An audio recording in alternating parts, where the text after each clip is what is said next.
So welcome to ETX. We are happy to have you here. Remember, I just want to make a quick announcement that before you leave, I will be handing out raffle tickets. So we are having a raffle today at 4 p.m. It'll be in the Van Gogh room next door. You have to be present to win. We have some neat things. We'd love for you to win them. So please don't leave without getting your raffle ticket. Other than that, it is 1 o'clock, so Mike is going to get started, and welcome, Mike. Thank you. I'm Mike Elliot. I'm here today to talk about building your portfolio and finding white space when you're looking for what to do for new designs. Before I explain about portfolios and white space, let me first give you an introduction on who I am. I started in the industry back in 1995 working on Magic. I was recruited by Wizards of the Coast. I worked for the company for 10 years. I worked on over 30 expansions. I did well over 1,000 cards. I designed a lot of popular mechanics. Probably my most well-known is Slivers, but I also did Fading, Cycling, Madness, Rebels, Echo, and a number of other ones as well. I worked on a number of trading card games. Over the course of my career, I've done 20 trading card games, which I believe is a record. My most popular ones are two that are very popular in Japan.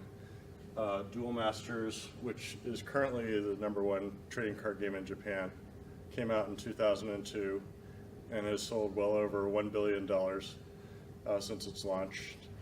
Battle Spirits launched in 2008 in Japan, and since its launch has done over $800 million. So those are my two most successful. Most people in the US have not heard of them, so my tagline is often, I'm the most successful game designer that you've never heard of, is often one of my kind of running jokes. On the board game side, I've done a number of board games as well. I have over 60 published titles now. One of the more popular series is Thunderstone, which came out in 2009. Recently, Thunderstone Quest came out earlier this year as a Kickstarter. Did over $500,000 and was fairly successful. So successful that they're going to relaunch it as a Kickstarter later this month. I've also done a couple other things in the kind of deck building genre. Couriers was a very big customizable dice deck building game, and then that evolved into Dice Masters. I did the two of those with one of my good friends, Eric Lang, who has worked with me on a number of games, and in fact, he's probably one of the people I credit with getting me into freelancing. I left Wizards of the Coast back in 2005, and I've been a freelancer for the last 12 years. And my first year, I kind of walked up to Eric, and he kind of gave me tips on like how to meet publishers, how to kind of get FaceTime with some of these people. And that kind of launched me on sort of my secondary career post-Wizard, which has been a freelancer. I've been a freelancer for the last 12 years.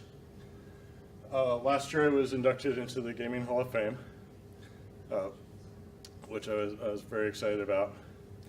But basically, after 20 years plus in the industry, working game design day in, day out, you basically end up with this. I'm sorry, that's the wrong slide. You end up with this. Game design is not a particularly lucrative field for most people.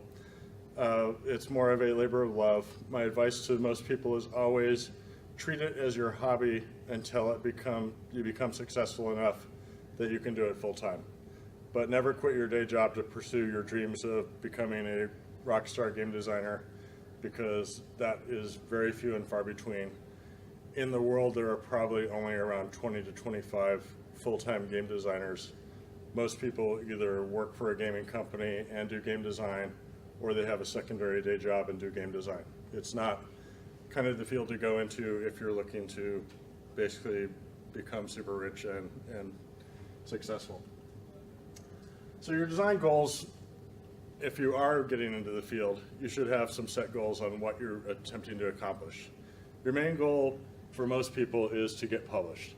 I want my game out there. I want people to see this great work that I've done and like basically love the game that I spent years and years creating and have fun. Your secondary goal should be to earn income, and your super long-term goal, which as I said you will probably never ever hit, is to become a rock star, become a famous game designer that people walk up to. As I said, in the industry, most people in the room can probably name 10 to 15 game designers, but there are 80,000 games. Most people don't know who the designers are of many, even some very famous games, just because this isn't the type of industry that creates rock stars. It's a type of industry that creates great products that people love, but they love them for the product and not for the person. So when you're starting out, you should basically make a first decision on what you want to accomplish in your portfolio. Do you want to be a genre designer, or do you basically want to have a shotgun approach and try a bunch of different things? This is kind of akin to if you were going into a sport, you might say, okay, I'm going to try out skiing, then I'm going to try out tennis, then I'm going to try out karate. I'm going to decide which of these fits me. But so most people will start out as a shotgun designer and then move into a genre designer. Now, what is a genre designer? A genre designer is a designer that basically focuses on a particular category of games. Good examples of these are Uwe Rosenberg, who you probably know from Agricola, Le Havre, Caverna, Feast for Odin, etc. If you look at every one of these games, they're all basically worker placement games. Worker placement is one of the categories that you'll often see a lot of genre designers, because if you do that style of game and you have the mind to do the math for those, you focus on that and you tend not to focus on other styles of games.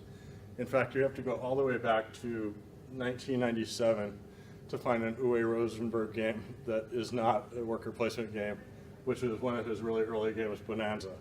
Very clever game, but once he moved into worker placement, he basically never went back, and every one of his games now is basically a worker placement game with some elements.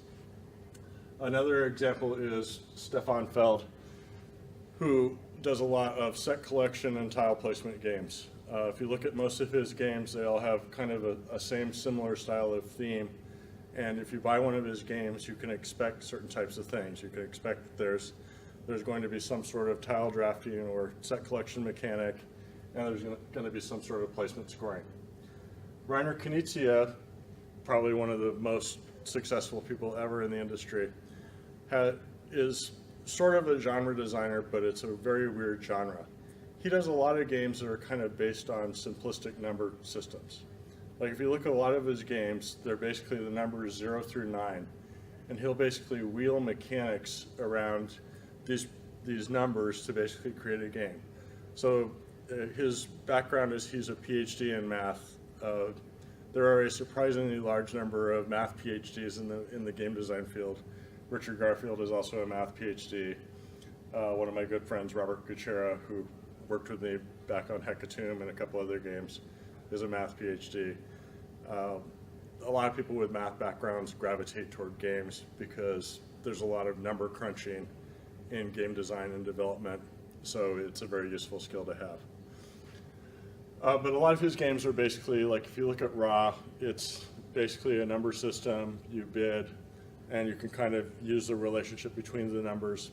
He does a lot of games that are basically simplistic number combinations, and that's the basis for his games. So there's a number of categories of game design. I have some of them listed here. This is, in fact, not a complete list. Trading card games is one of the biggest categories. It's probably the most lucrative, but also has a lot of barriers. Deck builders is a category that kind of evolved from trading card games. People didn't like the collectible aspect of trading card games, and deck builders kind of lets you do a trading card game in a box, plus have the whole build your deck as you go along mechanic. Party games, a subcategory of that is dexterity games. Then we have the worker placement games, which we talked about earlier. There's drafting style games. There's roll and move games. Roll and move games would be like Monopoly or Sorry, where you're basically rolling a number, moving a piece, performing some action based on the result of your roll. Single deck card games.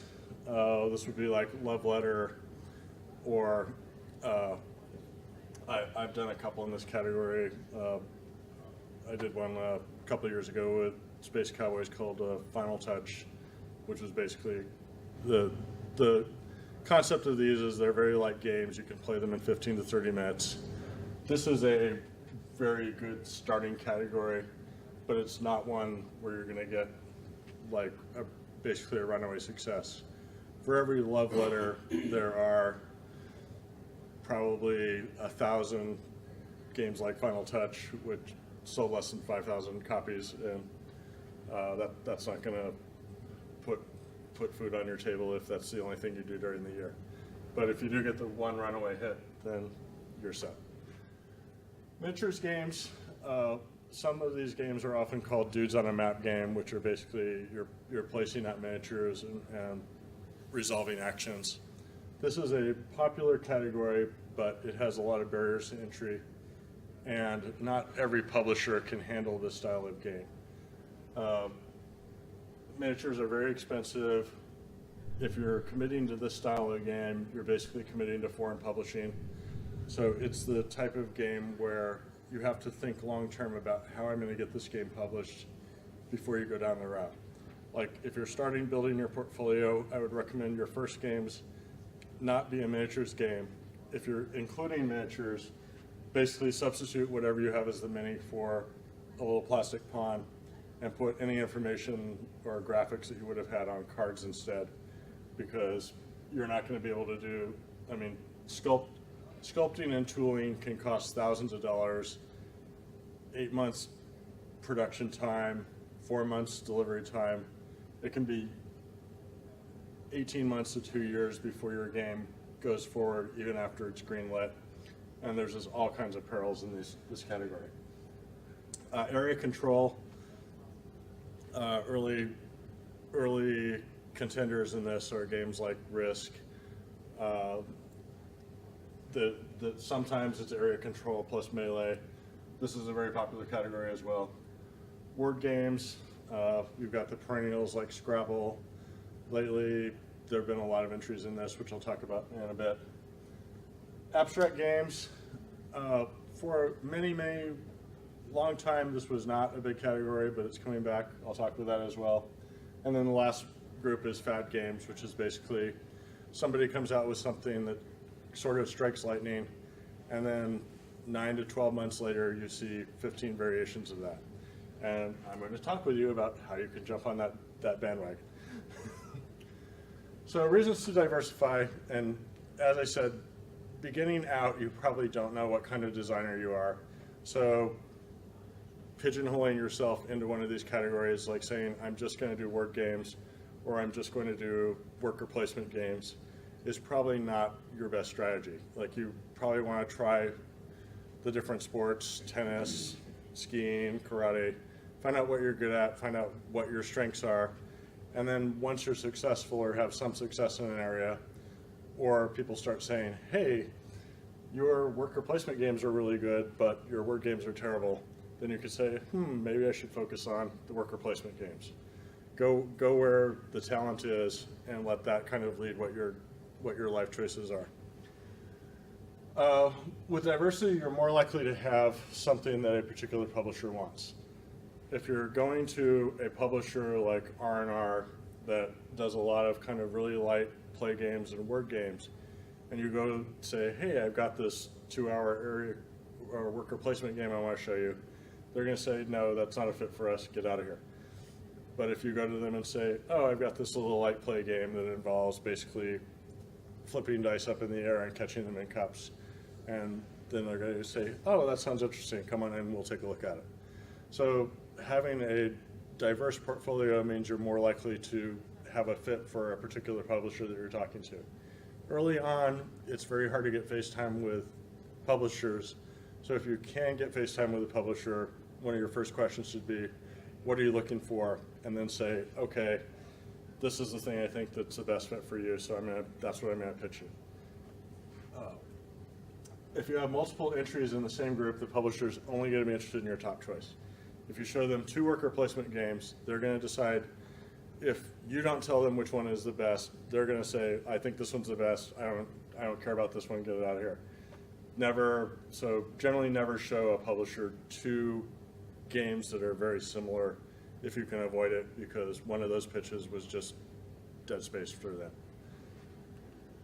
So going through the different categories, as I said, the top category is trading card games. This is an extremely profitable category. Some estimates, this could represent 90% of the tabletop gaming dollars. Magic, Yu-Gi-Oh, and Pokemon often keep many board game stores afloat, just because the sales volume on these is really high. The problem is it's a very difficult category to get into. If you have a game that you think would make a good trading card game, your best bet is to try and adapt it to something else. In fact, the current trend on these is digital. There have been, over the course of history, there have been about 400 to 500 trading card games come out, and in the last 2 years, there have been about 6.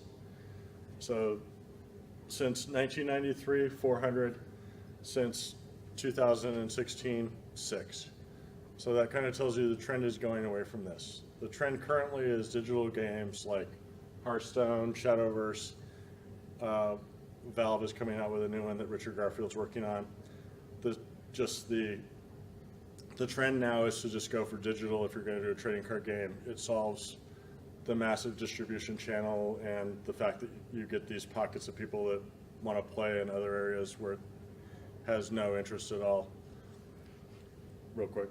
Are you including LCGs in that? No, that's a different one. Okay. LCGs are kind of in the TCG in a box. This is trading card game is a collectible model where you're selling it as blind repeat purchase packs. If that's what I said, if you come up with if you tap anything that you think would be a trading card game, turn it into a single deck box game. Like last year there was one called Millennium Blades, which is basically a trading card game in a box. Almost all of the Fantasy Flight ones, Game of Thrones, Netrunner, Android Netrunner basically took the old Netrunner game from 1995 and converted it into a trading card game in a box, and it had a resurgence of sales. In fact, it probably still didn't outsell the original trading card version of Netrunner, just because trading cards in their heyday were just so successful and profitable. But it certainly has been a perennial top seller since FFG relaunched it, now Asmodee North America. Deck builders, this is still a popular genre. It was basically defined by Dominion. But recent hits, there's been Clank. As I said earlier this year, we relaunched Thunderstone Quest. Was a $100 box deck builder. We had 5,000 or 6,000 backers on Kickstarter. Was fairly successful. Dragonfire, Shadowrun Crossfire, another couple of games that I did in the past have been very successful. Dragonfire is the Dungeons and Dragons reskin of Shadowrun Crossfire, minus you lose your first 5 games before you figure out how to play it.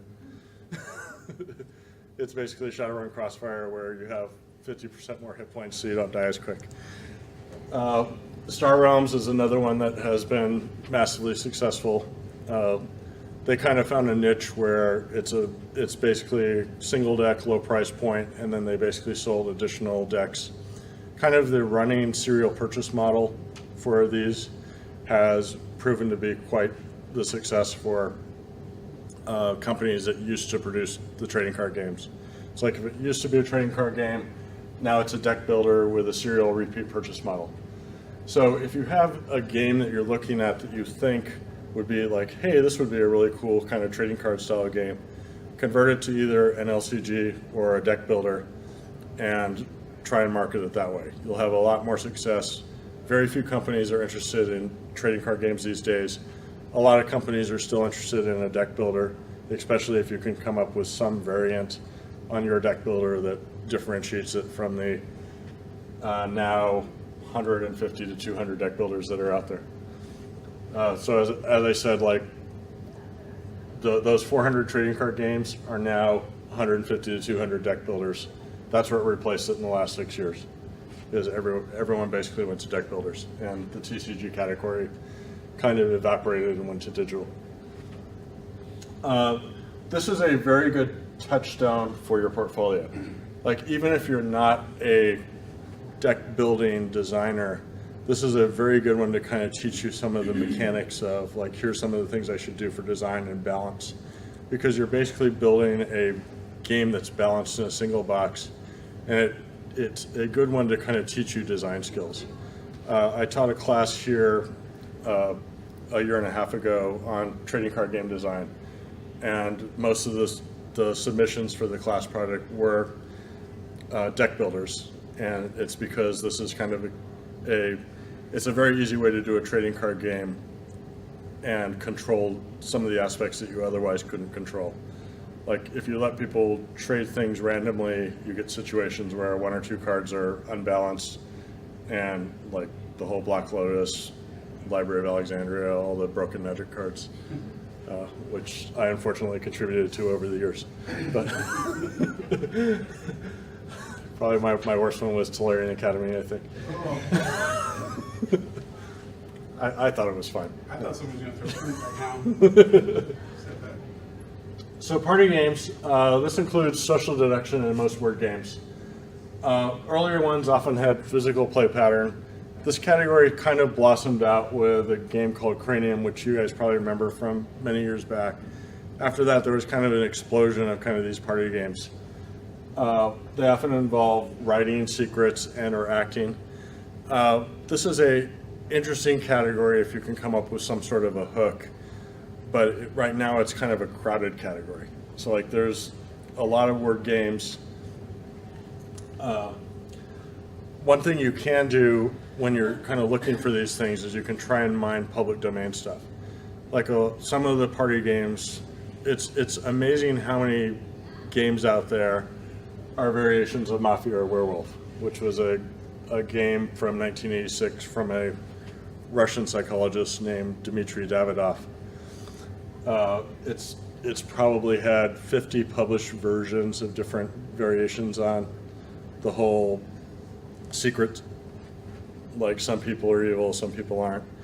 It's a very popular area to mine. If you can come up with kind of some twist on your party game, that's a good area to kind of mine for potential new white space. Teach You is another one that a lot of people don't realize is based on a public domain game. There's a lot of older climbing games. One of the popular ones is a game called Big Two in China, which is very similar to Teach You, except for 3 or 4 cards. It even has kind of the King 10 ranking, which is very popular and or is common in some older European and Asian games. You can mine public domain ideas to find ideas. I did this with a game a few years back called Sangoku. This game was based on Chinese poker, which is kind of a form of Pai Gow. Chinese poker, you're dealt 13 cards and you make 3 hands. Your 2 5-card hands and a 3-card hand. Each hand has to be better than the previous one. So like, if you have a pair in your 3-card hand, your first 5-card hand has to beat a pair, and then your second 5-card hand, like say you had 2 pair in your second hand, your second 5-card hand has to have like a straight or 3 of a kind, or something that's better than 2 pair. So it was kind of a simplistic game mechanic. I'm like, oh, like Teach You was popular and took a public domain game, so I tried to do it with Chinese poker. The problem is the game was a little too complicated. The learning curve was a little too steep, and it didn't really get that much traction. So while it is a good source to mine, the number of times you're going to get the Werewolf Teach You hit versus the other one is pretty consistent with the rest of the industry. It's like you get a few hits and a lot of misses. So what I'm saying is, like, even even your best intentions can end up in failure, and you just basically have to work through those. So going back to word games, this is typically a very difficult market. The reason for that is most of these are mass market family style games. So if you're doing a word game, you have to sell it to a large publisher that can get positioning in mass market, or even in the boutique stores like Barnes & Noble. They have fairly heavy gatekeepers, so the publisher you sell to basically already has to have traction. And if you've been to a Barnes & Noble or the word game section at Walmart or Target, you've probably seen they're filled with like 20, 25 different word games. So it's already a very crowded market. They're not looking for something that's just entry number 26. They're looking for something that is going to replace one of the top three. In the past, some of the huge hits have been like Scrabble, Taboo, Bananagrams, Telestrations, Balderdash. This is a very diverse category that has produced a lot of hits. The most recent leader that's kind of broken out from the pack is Codenames. How many here have played Codenames? All right, you guys need to play Codenames. Oh, very good game. It's probably taken over as kind of the #1 word game. But even with that one being the current leader, there are still ones coming out that are kind of like making an impact. One of the recent ones that came out was a game called Decrypto. I don't know if any of you have played. Has anyone played Decrypto? So in Decrypto, you have a team, and you're given, each team has a set of 4 words, and you're basically trying to get your teammates to guess the words without having the opponents figure out what the words are or what category the words are in. So it's a very clever kind of deduction game where you're giving public information that's helping your teammates while trying not to help the opponents. It's very fun, clever. It takes about, one of the keys of these types of games is they have to be able to play fast. Like you have to be able to play in under 45 minutes typically for a full game is one of the key. Like most Codenames games take about 20 to 30 minutes if you're experienced players, and maybe 45 to 50 minutes if you have some beginners in the group. Word Slam actually came out like 2 or 3 years ago, but with the kind of the resurgence of Codenames, people started looking at some of these other word style games. In that one, you're trying to get your teammates to guess a word, and you're basically pulling card tiles out and putting them on a rack and in a relationship to try and get people to guess what your clue is. So like if your clue is cloud, you might put out like fluffy and white, and then hope that somebody on your team guesses cloud. And both teams are basically trying to guess the same word. So you can kind of listen to the opponent's guesses while you're doing yours, and that might give you some information as well. Very, very clever game. It was kind of a hit last year at Gen Con. A large number of people were playing it in the off hours, and as I said, this is a category where if you can come up with something that is kind of novel and differentiates it, then you can kind of create some space. One of the earlier entries in this was a game called Apples to Apples, which brings us to one of the ways that you can kind of modify your game, which I call in the dirt. Basically, you can take a existing game in many cases and kind of add bad language, sexism, racism, or any sort of anti-PC material, and this can potentially create some sort of a market. This is an area that I don't really encourage people to go into because it's kind of like you're going to least common denominator, but almost every word game that is successful, at some point there's a variation that comes out. Like even Codenames has Codenames Deep Undercover, which has words like breast and other, like some other harder core ones that I won't mention here because we're being live streamed. But but basically in some cases, this can actually surpass your original market. Like Apples to Cards Against Humanity has easily surpassed the sales of Apples to Apples and has basically kind of supplanted it, even though they're essentially basically the same game. Just one has like, ooh, when I play this, I can kind of make some bad jokes and it's kind of edgy. So sometimes edginess can kind of create a new market, but it's an area of white space that I don't really, like when people go into this area, I don't have a huge amount of respect for them as designers because it's kind of like you're just kind of doing this as a marketing ploy and it's not really, you didn't really add anything other than you took an older game and added swear words. So it's an area of design space you can consider, but I would hope that as newer designers, your first games aren't something that kind of goes to the crass lower denominator, and there's something that kind of is more inspirational and lifting instead of that. Abstract games. This is an area, if I had had this talk 3 years ago, I would tell all of you, don't do abstract games. Like, I can't tell you the number of abstract games that I had sitting in my garage where I come up with a game and I pitch it to a publisher, and after 2 minutes they're like, oh, this is an abstract game, get out of here.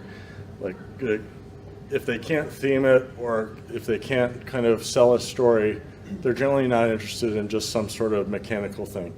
Because in most of the time, only hardcore gamers like this. Historically, some of the more successful ones have been kind of positional ones like Blockus, where you're basically trying to use all your pieces and play them out on a board. That's probably one of kind of my classic years and older abstract game that was a reasonable mass market hit. However, currently this type of game has pretty much exploded out and it's on the rise. In the past year and a half, King Domino came out, which was basically a positional tile-laying game. Very abstract, not really very thematic. You're just trying to basically match tiles to the same ones that are next to it. Not a whole lot of deep theme there. And the other one that has kind of exploded out recently is a game called Azul. How many of you are familiar with Azul? All right, in this one you're drafting tiles and you're basically trying to form strings of tiles from 1 to 5. And when you create them, you move it over and you score points based on ones that you have. There's no real theme. It kind of has like a little ceramic, like almost tile laying theme, but if they were all just colored tiles and if they were just 5 different color tiles, it would be the exact same game. It's a very simplistic abstract game, but it seems to have hit a nerve with people currently. And so while before I would have said don't include abstract games in your portfolio, because that's on the rise now, this is kind of an area, if you can come up with a fun abstract game that goes in the 20 to 30 minute range, that's something that you should consider potentially adding to your portfolio. They do seem to, publishers are giving them a lot more attention. A few years back, Hanabi came out, which was Antoine Bauza's basically show your hand to other people and have them figure out what's going on. And there's a newer one that's kind of almost a re-implementation of that style of play called The Mind. Have any of you familiar with The Mind? So in The Mind, you have a deck of cards from 1 to 100, and they're dealt out, and you're basically trying to play the card that's the next up in the sequence without skipping over somebody else's number that's next in the sequence. And you can't talk. So that's the so basically you're trying to use body language, and like I'm almost about to put out my 33, and then you're kind of like say like, oh, back off, and you put out the 32.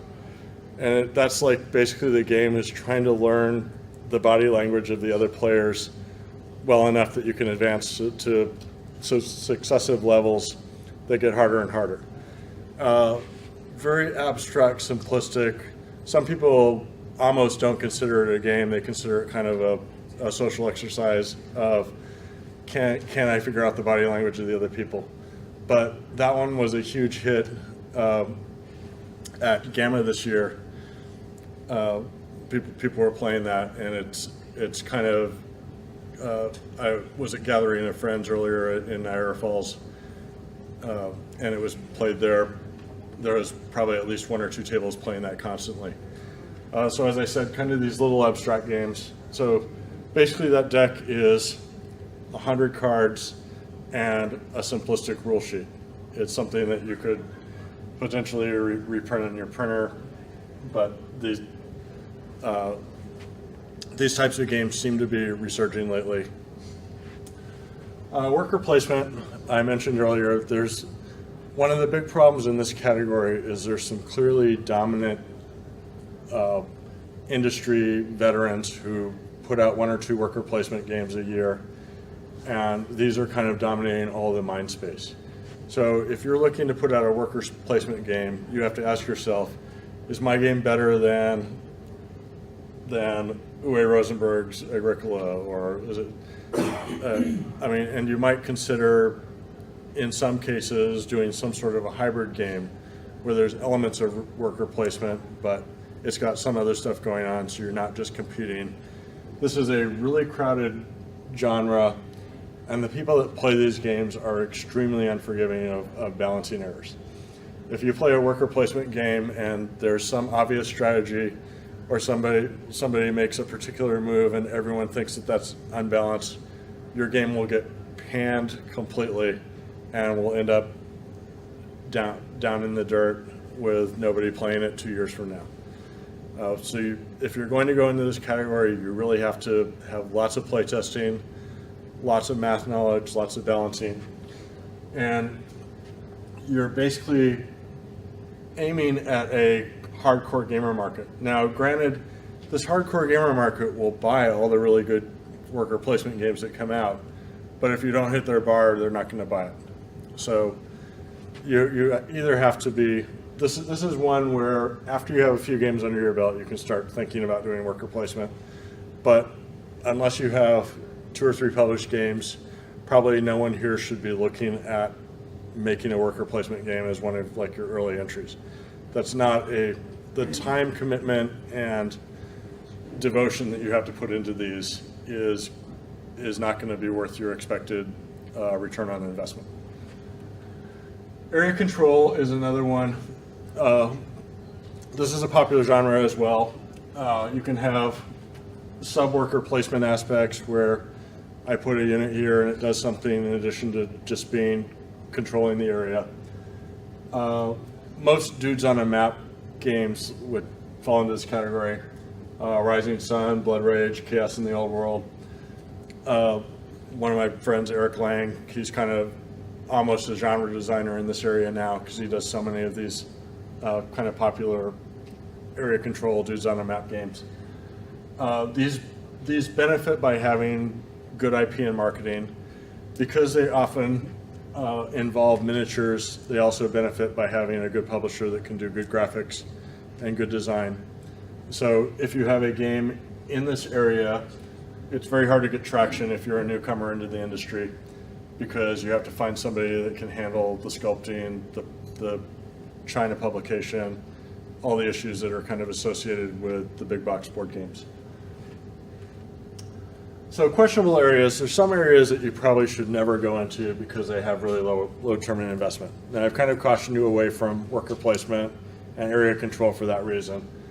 But there's other ones that are kind of hard to place on the market, or there's a really clear front runner that's really hard to beat, which is kind of the reason why you don't go into TCGs is you have to compete against Magic if you're going for hardcore, you have to compete against Yu-Gi-Oh! If you're going for younger casual players. When there's a clear front runner in a category, often you want to steer away from kind of there because it's like you don't want to be a distant number 2 in a market where there's a clear front runner. But some of the areas you should never go into are things like chess variants. Almost every designer at some point will come up with some game where like, oh, I've got this game and it's just better than chess. Now, the problem with that is these games almost never find a market because you can't really, if you do differentiate them, the differentiation points that you've added have added complexity and in general, they haven't really added strategy. And when they do add complexity and other elements, you're marketing this to kind of a niche market that already has a game that they like. Like if you're marketing this like, oh, chess players will love this. The answer is no, chess players won't love this. Chess players love chess, and they don't love any chess variants. Like if they love chess variants or other games, they would be playing those other games and not chess. So like it's kind of a market where you're creating a game that's basically going to go into your garage because no one is going to pick it up. Now, if you differentiate it enough, a couple of years ago, a game called Onitama came out, which was basically you play with 5 pieces, and it has chess-like elements, but it has enough points of differentiation, plays in 10 to 15 minutes, that it managed to find a little bit of a market. It wasn't wildly successful, but it was still kind of made its mark on the industry and was able to stand out a little bit. But older games like Nightmare Chess, Navia Draft, like some of you probably have never even heard of those because they came and went so quickly that you had to not blink. Life story games is another area. These are games that basically take you years to design. They're usually incredibly difficult to replicate the success. Gloomhaven falls in this category. Isaac Childress spent about 8 years working on Gloomhaven before it came out, and you can see all the effort and work that he put into it in the game. It's an amazing, great game. But I don't think any of you in here want to spend the next 8 years working on a game that could potentially be the success. So those type of really deep kind of immersion games are very hard to replicate. And this is another game where if you don't have at least, I mean, you could be the prodigy like Isaac Childress that just like, hey, there's always the unicorn in the sea of horses and donkeys, but if you don't think you're that unicorn, this probably isn't the area to go. I'll give you an example of that. There's a game called Sidereal Confluence, which was put out by WizKids last year. It takes 40 to 60 minutes to explain the game. The people that sit through the 40 to 60 minute explanation and play the game often enjoy it. And this is a game that took the designer many years to design, and you can see that in the game.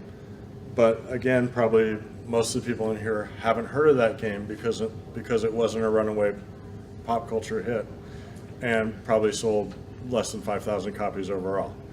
Versus Gloomhaven, where they're now doing like their second or third Kickstarter thing and is just going bonkers. So for every one of these, there's 100 of these, and all of these people spent 8 years working on these games. It's like, well, they're in game design, they're kind of called the one game designers, where it's like someone had this idea for the game and they keep working on it on the side over the years, and then at some point the game eventually comes out. A lot of these games are actually not that bad because the people spend so much time and so much effort developing them. But again, like that's kind of all they did for, like, that was all their spare time for the last 8 years. So fad games is an area that is often very easy to jump onto. One of the current fads is these kind of escape room games where it's kind of a little deck and you flip up the cards and you're trying to basically accumulate the cards or put the cards in a certain order and basically solve a puzzle. There's not a high level of replay value of these, but in the modern market, you don't really need that much replay value. The market has kind of emerged into a market where nowadays you can expect people to play your game 3 to 5 times and then move on to the next game and not feel bad about the fact that they bought your game and spent 3 to 5 times. Because they're basically ready to move on to the next thing. It's almost like their games have become the new movies. It's like you go see a movie and it's like, okay, I spent the money, I saw the movie, I got entertainment. That's a lot kind of how games have become now. Where, like, when was the last time, who's played Dominion in the last 6 months? One person. So when the game came out, people were playing this every day. Nowadays, it's kind of like, okay, you'll occasionally get some of these really hot, popular games back to the table. But for most games, you'll play them 2 or 3 times. You'll kind of get a mastery of the game and then move on. So if you can come up with, so you shouldn't be looking at really heavy replay value in most of your new game designs and games in your portfolio. It's like if there's a problem that only develops where there's a replay issue after 10 games, put that down as like, that's not really a concern. Because for most people, you should expect your game, unless it's like a hit party game or something like Codenames, where even those games, people will play them for a stretch of time and then move on.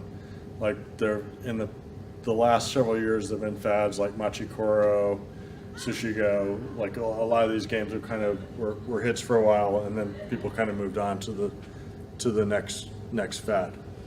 Right now, the big fad, just from when I was at Gathering of Friends, is a category called Roll and Write.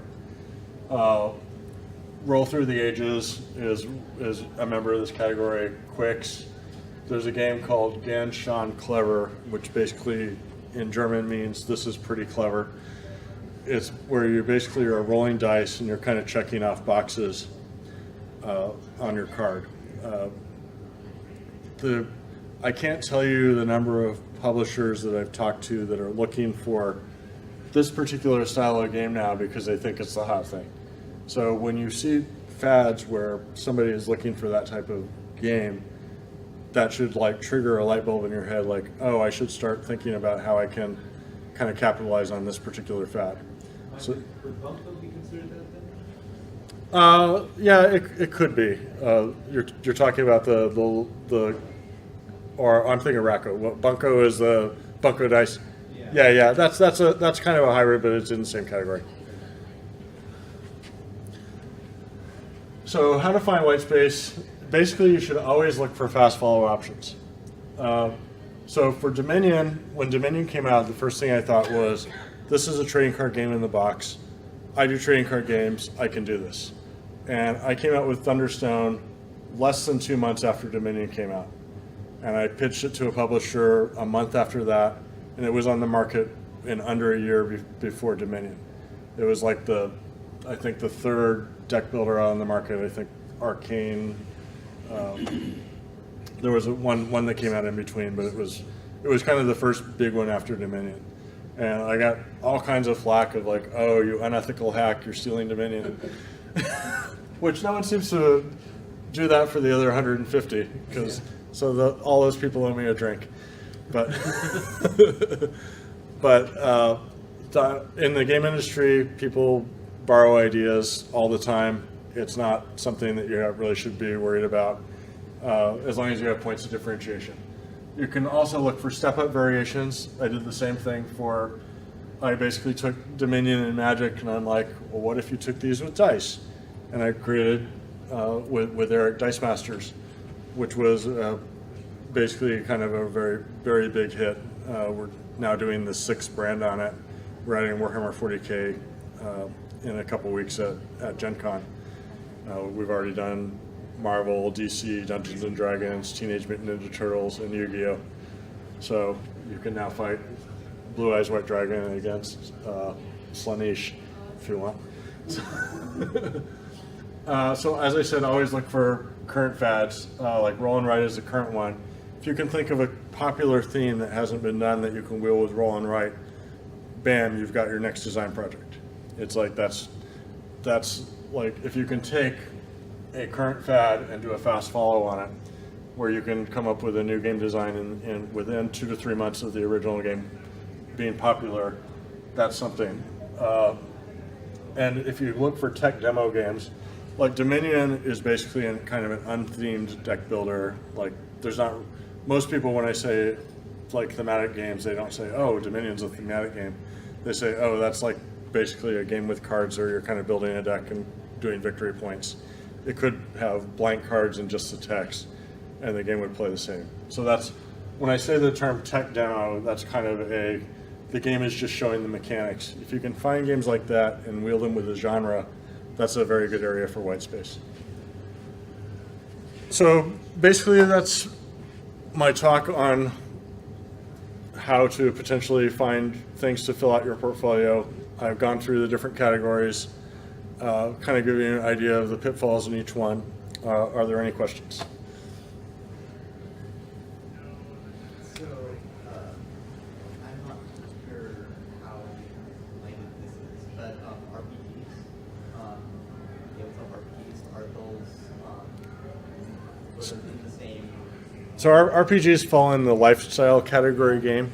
If you're going to make an RPG, you're going to spend at least 1 to 2 years building out the story, building out. I mean, in fact, like Gloomhaven is sort of like an RPG deck builder in a box, where he basically built out this whole world and then basically did all these scenarios. And oh, he's just turn. And so, like, RPGs are it's also a very hard market to break into. Like, if you do an RPG, you're probably looking to self-publish it somehow, and you're looking at under 1,000 copies in most cases. So it's a hard one to break into. So one of my questions is, what is a successful game like as far as units, and what's like a negative hit?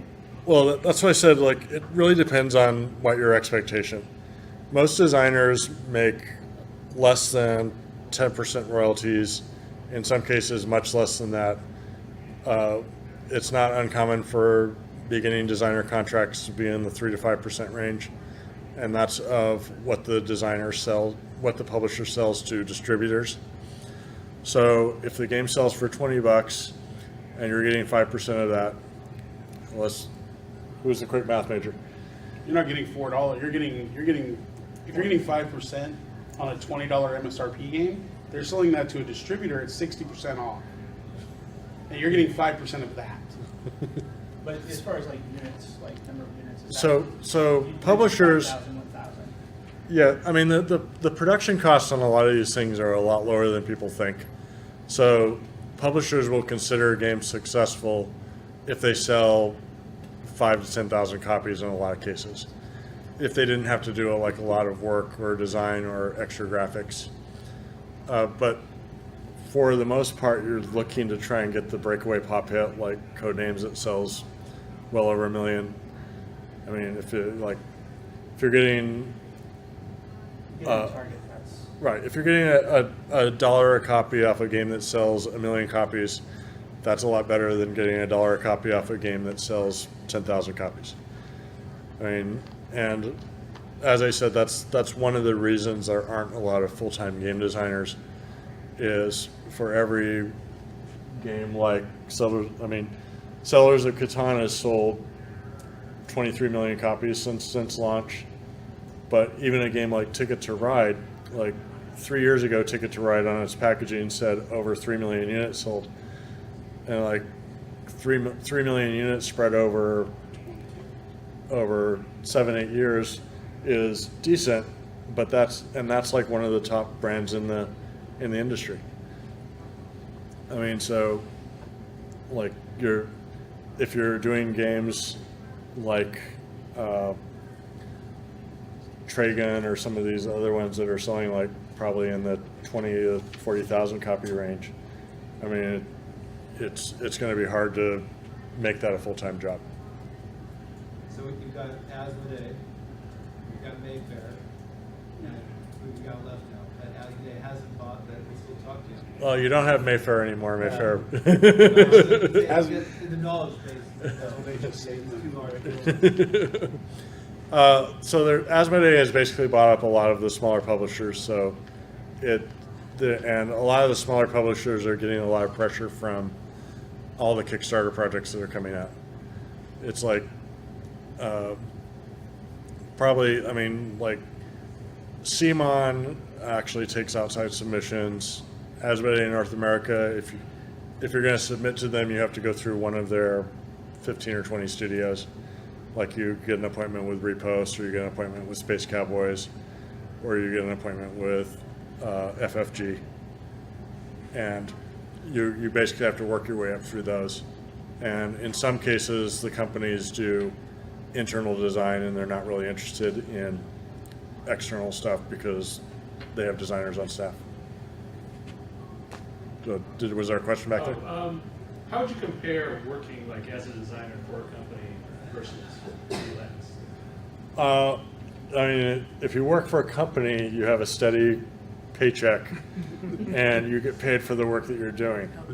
If you work as a freelance designer, like I'm not getting paid at all for any of the work that I do this year until 2020.